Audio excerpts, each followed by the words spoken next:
안녕하세요. 디지털 목자 최정현입니다. 오늘 이제 여러분들과 얘기를 좀 나누려고 하는 거, 좀 얘기를 나누는 거예요. 이제 제가 이제 주께서 제 마음에 이렇게 깨달음을 주시는 게 있어요. 그러면 이 깨달음의 특징은 어떠냐면요. 성경 안에 있는 여러 말씀들이 어떤 구조라고 하면 좀 그렇고, 어떤 이렇게 프레임을 가지고 이해가 되도록 만들어 주셔요. 예를 들면 요거 하나, 그 단어 하나를 이해시키는 게 아니라 그 단어가 어디와 연결되고 그 단어로 인해서 나오는 것이 어디고 이런 식의 하나님의 말씀들이 이렇게 연결이 됩니다. 그리고 제 마음에 어떤 그림들이 이렇게 그려져요. 그러면 그것은 깨달은 거예요. 그리고 이런 깨달음을 하나님이 주시기 전에 말씀을 통해서 이것들이 어떤 관계가 있는지를 제가 읽고 편안함으로 받아들이기 시작하면서 그 깨달음이 이제 오는 거죠. 어떤 사람들은 주께서 이렇게 나타나셔서 자기한테 얘기를 하시는 분도 하셨다는 분도 있고 그런데 그걸 거기까지는 잘 모르겠어요. 그래서 제가 이제 기도를 할 때마다 항상 그런 거는 아니지만 어떤 형태의 음성을 주시죠. 거의 제가 기도를 되게 열심히 하고 또 특히 방언으로 할 때 이렇게 제게 어떤 말씀을 주시는데요. 방언할 때 주신 말씀들의 내용들이라는 게 굉장히 제 개인적인 문제도 물론 있지만 성경을 이해하는 부분에 있어서의 말씀도 있어요. 그래서 어떤 사람에 관한 말도 있고 근데 제가 좀 그날부터 하나님이 이제 제게 어떤 말씀을 주실 때마다 너는 야곱이라 이런 얘기를 많이 주셨는데 제가 어디서 이제 간증한다고 그 얘기를 했더니요. 어떤 이상한 사람이 막 이상한 좀 이제 나이도 어리죠. 젊은 친구가 막 뒤에서 궁지렁궁지렁 욕을 하는 거예요. 나를 높였다 그거예요. 그런데 더 들어봐야지. 근데 제가 야곱이 높다고 저는 전혀 생각을 하지 않습니다. 하나님의 계획서 안에 하나님의 설계도 안에 야곱은 성령으로 인간이 어떻게 훈련을 받고 거기서 어떻게 자아를 버리고 어떻게 깨어지느냐는 예표예요. 그러면서 주님 뭐라냐면 너는 야곱이라 그러면서 야곱이 훌륭하다 이렇게 얘기를 하지 않으시고요. 너는 그와 같이 꾀를 피우는 자라 머리를 쓴단 말이에요. 그렇게 얘기를 하셨을 때 인간들이라는 게 날 기독교 안에 있는 인간들이라는 게 한마디 하면요. 그걸 가지고 어떻게 흠을 잡으려고 별짓 들어봐야지 이 사람아. 이 젊은 애들 속 안에 이제 그 젊은 애들 중에 막 시기 질투 남이 대학 교수다 그러면 막 믿고 뭐, 뭐 대학 교수가 특별한 게 더 있나? 이렇게 얘기하고 특별한 거 없지. 그러나 하나님이 그렇게 이제 인도를 하시는 거예요. 저 같은 사람은 그 대학 교수라고 하는 직책을 이용해서 무엇인가 내게 어떤 달란트라고 해. 뭘 주게 되고 그 준 걸 가지고 이렇게 쓰라고 얘기를 하시는 거지. 대학 교수라고 여러분들이 대학 교수라고 존경을 합니까? 존경도 안 하면서 에 사계 한국은 시기 질투가 많아요. 굉장히 많아요. 제가 미국에서 유학하고 또 미국에 자주 이제 놀러 가는 건 아니고 학술적으로 이제 가게 되면 애들은 안 그래요. 직업에 대해서 이게 높다 낮다는 없지만 그러나 마땅히 존경할 만한 자들은 존경해요. 그러면서 항상 그런 사람들이 있죠. 제가 호텔에 갔다가 좀 저도 오지랖이 넓어가지고 호텔에 있는 사람들과 이렇게 얘기를 하면 남자들이랑은 잘 얘기를 안 하는데 내가 좀 음란기가 있어 그러면 여자들이랑 얘기를 해보면 그런 이제 컨시얼지 얘기해보면 그 사람들 성품이 그런지 모르지만 굉장히 밝고 그러면서 저희 직업에 대해서 이렇게 물어보기도 하고 한국은 어떠냐고 묻기도 해요. 근데 그 얘기는 그만하고 자 그래서 이제 제가 최근에 하나님이 그냥 저한테 깨달음을 이렇게 주시는 장을 펼치는 때가 있어요. 이렇게 장을 펼쳐요. 그런 얘기를 하시려고. 그래서 지금 장을 펼치고 있는 단계이기 때문에 어떤 말씀들이 자꾸 생각이 나고 또 찾아보게 되고 이런 상태인데 휴고와 재림 문제 때문에 그래요. 왜냐하면 성경에 명확하게 여기서 여기까지는 휴거다.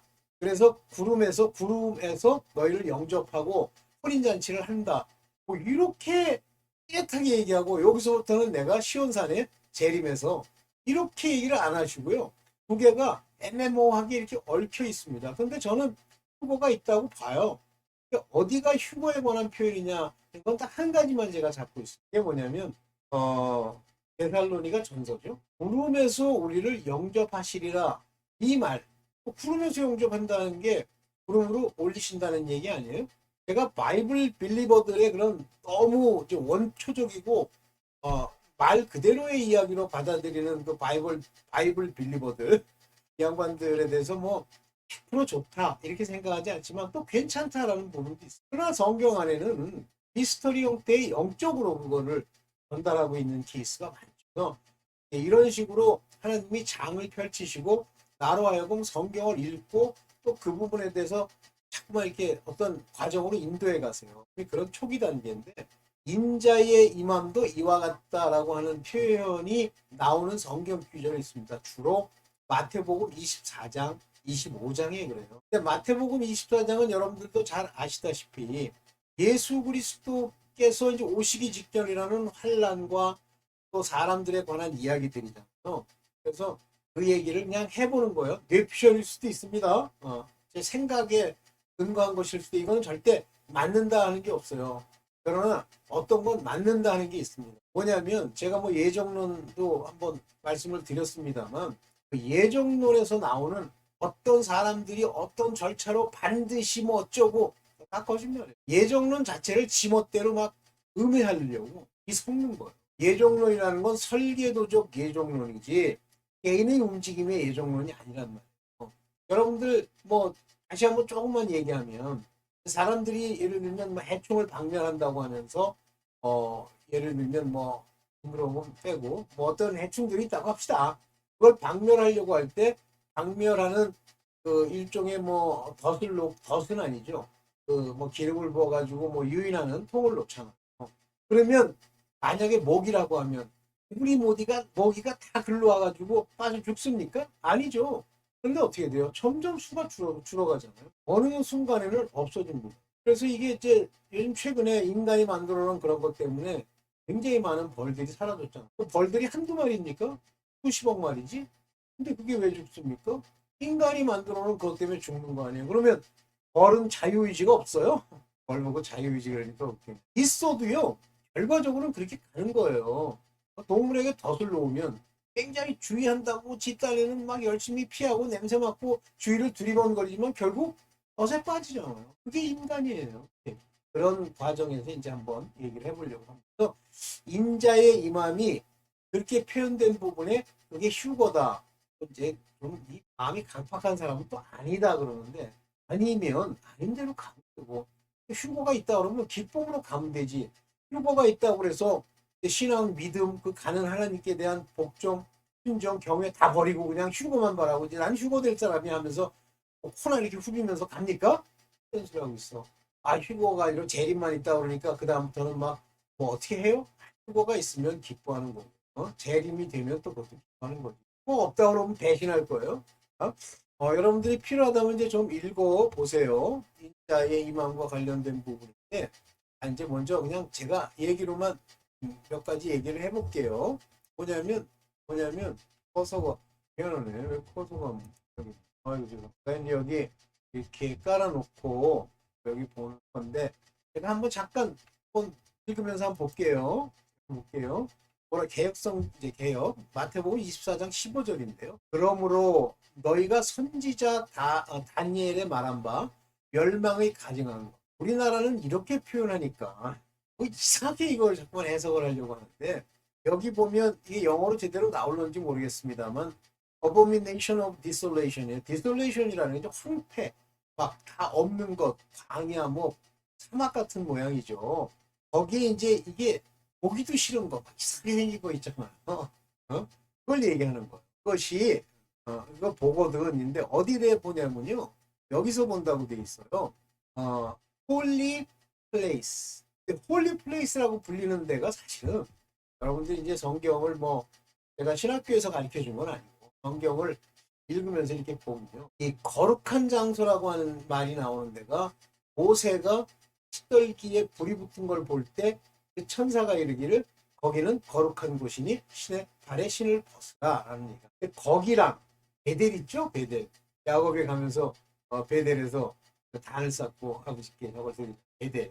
그 다음에 오르난의 타작마당. 아마 성경 많이 읽으신 분은 알 거예요.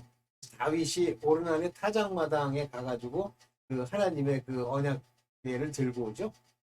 거기. 그 다음에 새 예루살렘 터. 거기가 거룩. 하나님이 말씀하시는 거룩한 곳이 막 이곳저곳 널려 있는 게 아니고요. 한 군데예요. 그 지역. 신장소입니다. 이제 거기가 뭐 이제 세월이 오래 지나면서 뭐 성이 섰다가 사람들이 있다가 뭐 죽었다가 이제 이러다 보니까 뭐 이것저것 있는 것 같지만 이름이 다를 뿐이지.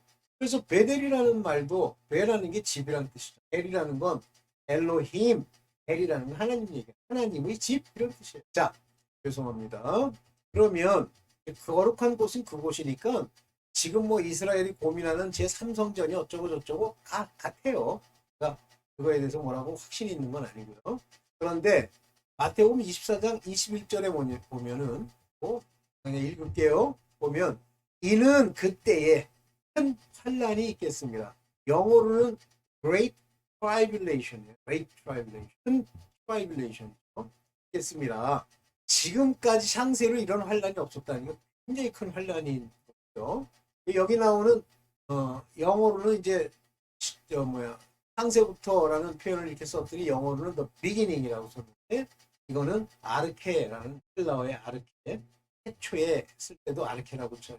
그런데 이제 요 말에 제가 좀 이렇게 필이 좀 꽂혀 있는데 마태복음 24장 22절입니다.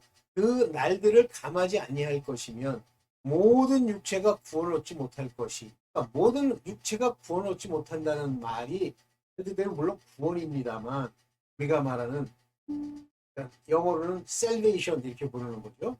우리가 말하는 영원 구원. 그것이 육체의 구원과도 관련이 있어요. 왜냐하면 육체라는 게 raise up, 빌림받았다. 이것이 부활이거든요. 이 raise up이라고 하는 요거는 성령이 우리 안에 계실 때 그런 사람들, 성령을 받은 사람들이 raise up 되는 거. 그런데 모든 육체가 구원 얻지 못한다는 얘기는 육체가 살아있는 채로 raise up 돼야 되니까 부활이 일어나죠. 요거는 혼란이 계속되면 한 명도 살아남아 땅에 이렇게 몸 가지고 있을 수 있는 사람이다 이런 뜻이 보입니다. 이거를 어떤 사람들은 뭐 구원 얻을 자가 없다라고 여기 보면 육체, the flesh, 육체, 그 사르크스라고 하는 그 육체가 구원을 얻지 못할 것이라고 했는데 그러면서 뭐라고 썼냐면 한 자들을 위하여 그날을 감아. 여기서 택하심이라는 게 굉장히 중요한 거예요. 여러분 부르심 가지고 홀리 가지고 디립단 신학교에 가가지고 거기서 개기고 하나님이 대단한 걸 준 것처럼 걸려요. 그리고 신학교에 제가 가보니까 총신이나 뭐 당신이나 그런 게 어떤지 모르겠어요. 제가 다니는 건 초교파 성서대학교에 보니까 지못으로 직업적으로 와 있는 놈이 있어. 아는 것도 없고 거기서 신학을 공부한다고 거기서 뭘 하나님에 대해서 배우겠습니까? 그런 사람이 많다. 그런데 여기 택하신 자를 위하여라고 하는 단어는 더 elect. 그러니까 chosen, selected, elect가 있는데 elect라는 건 세움을 입었다는 뜻이에요. 아시죠? election. 뽑혔다는 말이에요. 다시 말하면 여기 말하는 택하심을 받은 사람은 일꾼으로서 하나님이 세우신 자들을 그 자들까지도 다 죽으면 안 되니까 이 날을 감하신다. 이런 말로 받아들였어요. 그래서 육체로 살아있을 수 있는 사람들이 바로 택한 자들입니다. 그러면서 이제 24장 23절에 뭐라고 하냐면 그리스도, 이분이 인자예요. 그리스도라는 표현은 기름 부음을 받은 자다. 이런 막연한 소리 하지 마시고 그리스도라고 하는 건 사람의 아들, 즉 하나님이 자기의 아들을 보내세요. 만약에 하나님이 직접 오면 하나님을 볼 수가 없잖아. 보면 또 죽고 영으로 봤다? 어떻게 봐? 못 보지. 그래서 사람의 육체를 입고 오셔서 우리의 사정을 알 뿐만 아니라 이제 아세요. 그러면서 우리에게 이제 직접적으로 관계를 맺는 분이 그리스도, 곧 인자입니다. Son of Man. 여기 이제 헬라 말로 이렇게 찾아봐야 돼요. 그것들을 Son of Man. 그래서 Son, 아들, Theos, Man, 안스럽고 이렇게 딱 돼 있어요. 그래서 여기 있다 저기 있다 하여도 믿지 말라. 그게 그렇게 오는 게 아니라는 거예요. 공에서 우리 번쩍임 같이 막 능력 베풀고 이렇게 오시는 게 아니에요. 막 아팔군대니까 막 빰빠라만 불면 막 사람들이 나타나가지고 이제 예수께서 나타나가지고 막 우리로 말하면 막 능력을 보이면서 내려온다. 아니에요. 하나님의 역사는 그렇게 안 오죠. 마치 동편에서 번개가 치듯이 오셨는데 이미 오신 거예요. 그런데 이제 제가 나중에 저거 1편으로 찍고 또 한 번 더 얘기하게 하려고 하는데요. 어떤 형태로 이제 에서 오시는 거 구름을 타고 오신다. 제가 볼 때는 인자의 임함이 구름을 타고 왔다고 하는 것은 이 땅의 천년 왕국 동안에도 구름 속에 있으실 것으로 왜 그렇게 봅니까? 장막에 구름이 있으면 있다가 구름이 공중으로 뜨면 같이 갔잖아요. 거기에 하나님의 임재를 표현하는 거죠. 하나님이 이렇게 보여 우리처럼 형체를 입고 그렇게 아닐 거라고 그건 뇌피셜일 수도 있어요. 생각한다는 거.